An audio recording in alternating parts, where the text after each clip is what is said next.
Hi friends, എൻ്റെ ഇന്നത്തെ topic വന്നിട്ട് വില്യം ഷേക്സ്പിയറിനെ കുറിച്ചൊരു ഇൻട്രൊഡക്ഷനാണ്. അപ്പോൾ സ്റ്റാർട്ട് ചെയ്യാം. Shakespeare was born in April 1564 at Stratford on Avon. He was baptized in the parish church of Stafford on Avon on 26th April 1564. His father, John Shakespeare, was a shopkeeper in the beginning, but later he rose to a prosperous position and became the high bailiff of the town. But it did not last long. The family appears to have experienced ups and downs of fortune. Not many details are known of Shakespeare's boyhood, but it seems sure that he attended the free grammar school at Stafford. He had to leave the school at the age of 13 because his father had been arrested for debt and had to mortgage his farm and sell some of his wife's property. This explains why Ben Jonson described Shakespeare as knowing small Latin and less Greek. He married Anne Hathaway in 1582. She was 8 years older than himself. 5 months later, their daughter Susanna was born. The twins Hamnet and Judith followed after 2 years. We do not know just when Shakespeare went to London, but it must be sometime after his 20th or 21st year.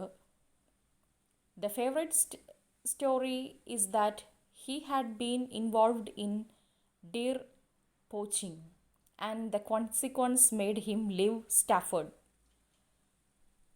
In London, he soon took up the profession of an actor, and he published his first work, Venus and Adonis, in 1593. This beautiful narrative poem was so popular that it went through 9 reprintings within a few years. Another narrative poem, The Rape of Lucrece, appeared a year later. After a few other minor poems, Shakespeare's standing as a lyrist poet was established in 1609 with the publication of 154 sonnets written between 1593 and 1598. In 1594, Shakespeare was one of the organizers of the Lord Chamberlain's Company, a theatrical firm in which he played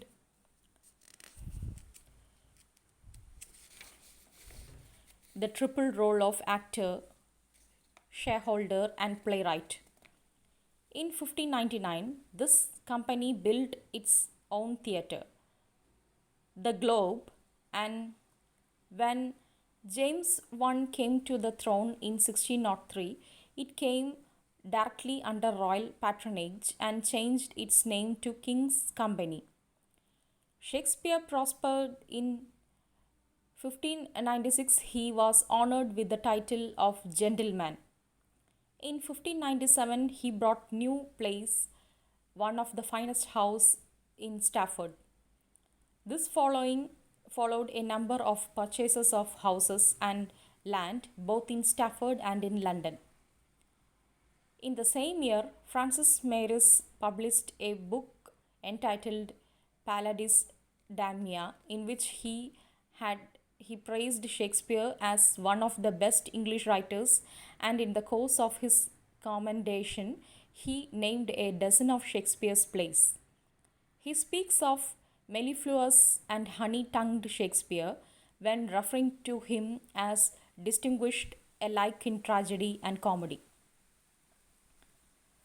In spite of innumerable researches into the details of Shakespeare's life in London, we know little.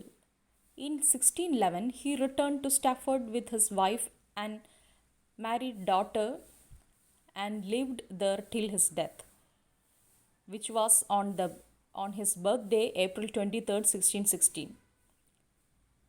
There, he was respected and happy and took part in civic affairs. He had been economical and thrifty.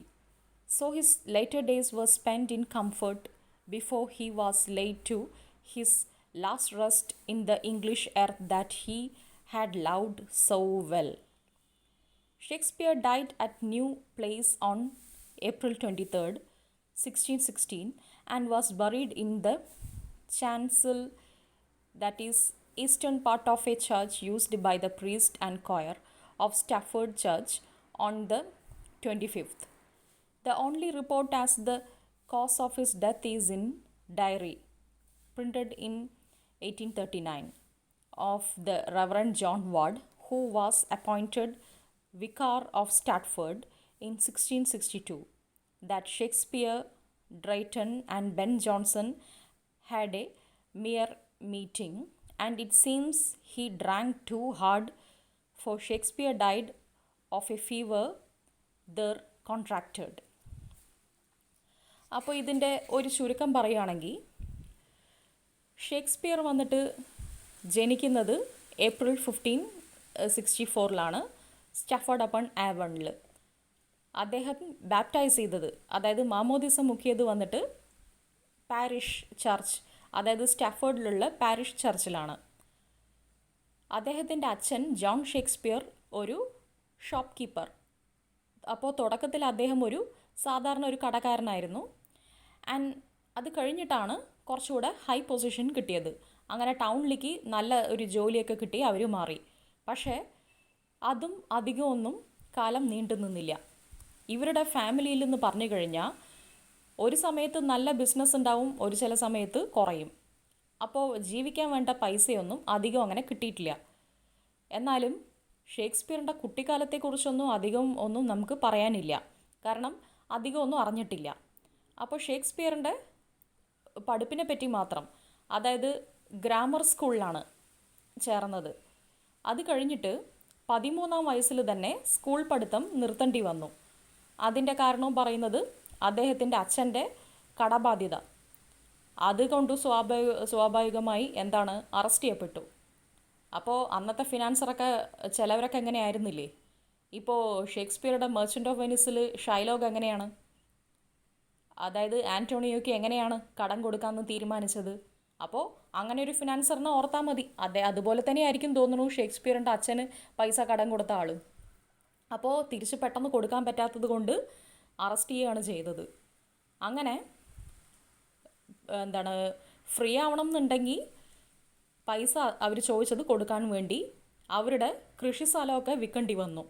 അതുമാത്രമല്ല, അമ്മയുടെ property, അതായത് ഷേക്സ്പിയറിൻ്റെ അച്ഛൻ വന്നിട്ട് സ്വന്തം ഫാമും അതുപോലെ ഭാര്യയുടെ സ്വത്തും വിൽക്കേണ്ടി വന്നു. അങ്ങനെ ബെൻ ജോൺസൺ എന്നുള്ളൊരു ക്രിട്ടിക്ക് ഷേക്സ്പിയറെക്കുറിച്ച് പറയുന്ന ഒരു കാര്യം ഉണ്ടായിരുന്നു. അദ്ദേഹത്തിന് കുറച്ച് ലാറ്റിനും കുറച്ച് ഗ്രീക്കുമാണ് അറിയുന്നതെന്ന്. അതായത് അധികമൊന്നും എഴുതാനൊന്നും പറ്റിയിരുന്നില്ലല്ലോ. അധികം എഴുതാൻ പറ്റിയില്ല പറഞ്ഞാൽ അധികമൊന്നും സ്കൂളിൽ അറ്റൻഡ് ചെയ്യാൻ പറ്റിയില്ല. അപ്പോൾ അതുകൊണ്ട് തന്നെ ഗ്രീക്ക് മുഴുവൻ അറിയാം, ലാറ്റിൻ മുഴുവൻ അറിയാമെന്നൊന്നും നമുക്ക് പ്രതീക്ഷിക്കാൻ പറ്റില്ല. അപ്പോൾ ഗ്രീക്കും ലാറ്റിനും ഒക്കെ കുറച്ചാണ് അദ്ദേഹത്തിന് അറിഞ്ഞിട്ടുള്ളത്. അപ്പോൾ ബെൻ ജോൺസൺ വിമർശിക്കുന്നത് പോസിറ്റീവായിട്ടാണോ നെഗറ്റീവായിട്ടാണോ എന്ന് പോലും പറയാൻ പറ്റില്ല. പക്ഷേ എന്നാലും ഷേക്സ്പിയറെ പോലെ ഒരു വ്യക്തിക്ക് എന്ന് പറഞ്ഞാൽ എല്ലാവരും പോസിറ്റീവായിട്ട് തന്നെയേ ഉദ്ദേശിക്കുള്ളൂ. അങ്ങനെ 1582 അദ്ദേഹത്തിനെക്കാട്ടിലും 8 വർഷം പ്രായമുള്ള ഒരു സ്ത്രീനെയാണ് കല്യാണം കഴിക്കുന്നത്, ആൻ ഹാത്വേ. അത് കഴിഞ്ഞ് ഒരു 5 മാസം കഴിഞ്ഞിട്ടാണ് പ്രസവിക്കുന്നത്. സുസാന എന്നാണ് മകളുടെ പേര്. അത് കഴിഞ്ഞ് ട്വിൻസ് ഉണ്ടായിരുന്നു, ഹാംനെറ്റും ജൂഡിത്തും. പിന്നെ ഫാമിലി ഡെവലപ്പ് ആയതുകൊണ്ട് നല്ലൊരു വരുമാനം വേണ്ടി വന്നു. ബിസിനസ് ആവശ്യത്തിന് വേണ്ടിയിട്ടാണ് ലണ്ടനിൽ പോകുന്നത്. ഇംഗ്ലണ്ടിനെ തന്നെ പൊതുവെ ഇന്ന് നമ്മൾ എങ്ങനെ അറിയുന്നത്? ഷേക്സ്പിയറുടെ നാട് എന്നല്ലേ. അപ്പോൾ സ്റ്റാഫോർഡിൽ മാത്രമാണ് അവർ ആദ്യം ജീവിച്ചതെന്നുണ്ടെങ്കിലും ലണ്ടനിലേക്ക് ബിസിനസ്സിന് വേണ്ടിയിട്ടാണ് പോയത്. അങ്ങനെ എപ്പോഴാണ് പോയതെന്നൊന്നും അധികം അറിയുന്നില്ല. പക്ഷേ അദ്ദേഹത്തിൻ്റെ 20-ാം വയസ്സിൽ എന്നാണ് പറയുന്നത്. 18-ാം വയസ്സിലാണ് കല്യാണം കഴിച്ചതെന്നാണ് ഒരു ഇൻഫർമേഷൻ ഉള്ളത്. അങ്ങനെ 20-ാം വയസ്സിലാണ് ലണ്ടനിലേക്ക് പോകുന്നത്. അത് തന്നെയാണ് അവരുടെ ഇഷ്ടപ്പെട്ട നാട് ലണ്ടൻ തന്നെയാണ് ഷേക്സ്പിയറിന് ഏറ്റവും ഇഷ്ടം എന്നും പറയുന്നുണ്ട്. പിന്നെ ലണ്ടനിൽ വന്നിട്ട് ആക്ടറായിട്ടാണ് ജോലി കിട്ടിയത്. ശരിക്കും പറഞ്ഞാൽ ഇനിയും ചില ക്രിട്ടിക്സ് പറയുന്നത് ആദ്യം തിയേറ്ററിൽ സ്റ്റേജ് സെറ്റിംഗ് ആയിട്ട് മാത്രമാണ്. അവരുടെ വോയിസ് ഡപ്പിങ്ങിന് വേണ്ടി വോയിസ് ഉപയോഗിച്ചു, അങ്ങനെയൊക്കെയാണ്. ചില ആക്ടേഴ്സ് അങ്ങനെയല്ല, പ്രോംപ്റ്റ് ചെയ്യല്ലേ ഉള്ളൂ ഡയലോഗ്. അങ്ങനെ ഷേക്സ്പിയറിൻ്റെ വോയിസ് നന്നായിട്ടുണ്ട് എന്ന് പറഞ്ഞ് ഷേക്സ്പിയർ സ്റ്റേജിൻ്റെ പുറകെ നിന്ന് വോയിസ് കൊടുക്കുക മാത്രമാണ് ചെയ്തതെന്നാണ് ഇനിയും ചില ക്രിട്ടിക്സ് പറയുന്നത്. പക്ഷെ നമ്മളിതിൽ അറിയുന്നത് അദ്ദേഹം ആക്ടറായിന്ന്. പക്ഷെ ബിസിനസ്സിന് വേണ്ടിയിട്ടാണ് എല്ലാം. അപ്പോൾ ഏത് റോള് കിട്ടിയാലും ഏത് ജോലി കിട്ടിയാലും ചെയ്യും എന്നുള്ള അവസ്ഥയിലാണ് ഷേക്സ്പിയർ അന്ന് ഉണ്ടായിരുന്നത്. അപ്പോൾ ചിലവർ പറയുന്നുണ്ട്, ഏതാ കറക്റ്റ് എന്ന് നമുക്കറിയില്ല, എന്തായാലും നിങ്ങളൊന്ന് നോക്കിയാൽ മതി. അപ്പോൾ ആക്ടർ ജോലി തന്നെയല്ല ആദ്യം കിട്ടിയത്, സ്റ്റേജിൻ്റെ സെറ്റിങ്, പിന്നെ അത് കഴിഞ്ഞിട്ട് വോയിസ് നല്ല വോയിസ് ആണെന്ന് പറഞ്ഞിട്ട് പ്രോംപ്റ്റ് ചെയ്യാൻ വേണ്ടി വോയിസ് ഡപ്പിങ്ങിന് വേണ്ടി അങ്ങനെ പോയിന്നും, അത് കഴിഞ്ഞിട്ട് ഇദ്ദേഹത്തിൻ്റെ ബോഡി ലാംഗ്വേജൊക്കെ നന്നായിട്ടുണ്ടെന്ന് പറഞ്ഞിട്ട് അങ്ങനെയാണ് ആക്ടറായതെന്നാണ് അധികവും പറയുന്നത്. അപ്പോൾ എന്തായാലും നമുക്കിവിടെ ആക്ടറായിരുന്നു എന്നുള്ള കാര്യം മാത്രം നമുക്കാദ്യം മനസ്സിലാക്കാം. അത് കഴിഞ്ഞിട്ട് അദ്ദേഹം വീണസ് ആൻഡ് അഡോണീസ് എന്നുള്ള ഒരു ഫസ്റ്റ് വണ്ണല്ല, അവരുടെ ഫസ്റ്റ് പ്ലേ വന്നിട്ട് മച്ച് ആഡോ അബൌട്ട് നത്തിങ് എന്നുള്ളതാണ്. അപ്പോൾ ഇതിൽ പറയുന്നത് വീണസും അഡോണിയസും പബ്ലിഷ് ചെയ്ത വർഷം 1593 എന്ന് മാത്രമാണ്. അപ്പോൾ ഇത് വന്നിട്ട് ഒരു ബ്യൂട്ടിഫുൾ നറേറ്റീവ് പോയമാണ്. 2 പോയമാണ് എഴുതിയിട്ടുള്ളത്. അതിലൊന്നാണ് വീണസ് ആൻഡ് അഡോണീസ്. അതിൻ്റെ പോപ്പുലാരിറ്റി കൊണ്ട് തന്നെയാണ് അടുത്തത് ഇനിയും അവരെ എഴുതാൻ പ്രേരിപ്പിച്ചത്, റേപ്പ് ഓഫ് ദ ലക്രേ. അപ്പോൾ അതും ഒരു വർഷം കഴിഞ്ഞിട്ടാണ്. അങ്ങനെ കുറച്ച് വർഷങ്ങൾ കഴിഞ്ഞിട്ട് മൈനർ പോയംസ്, അതൊക്കെ കുറേ പോയംസും വന്നു. അതൊക്കെ പബ്ലിഷ് ചെയ്തത് 1609 ഇത് കഴിഞ്ഞിട്ടാണ് 154 സോനറ്റ്സിൻ്റെ പോപ്പുലാരിറ്റി അത്രയും നേടിയത്. അതൊക്കെ എഴുതിയത് 1593 1598 ആണെന്ന്.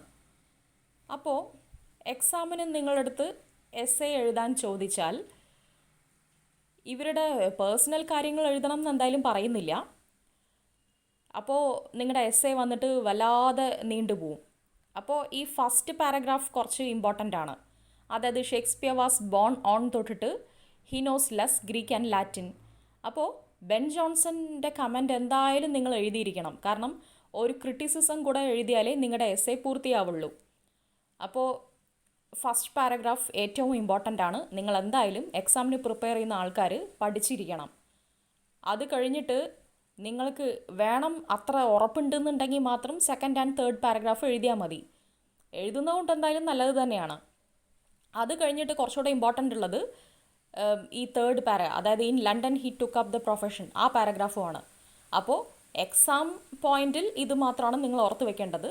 സോ മാക്ബത്ത് പ്ലേ അടുത്ത വീഡിയോയിൽ ഞാൻ പബ്ലിഷ് ചെയ്യുന്നതാവും. So thanks for watching.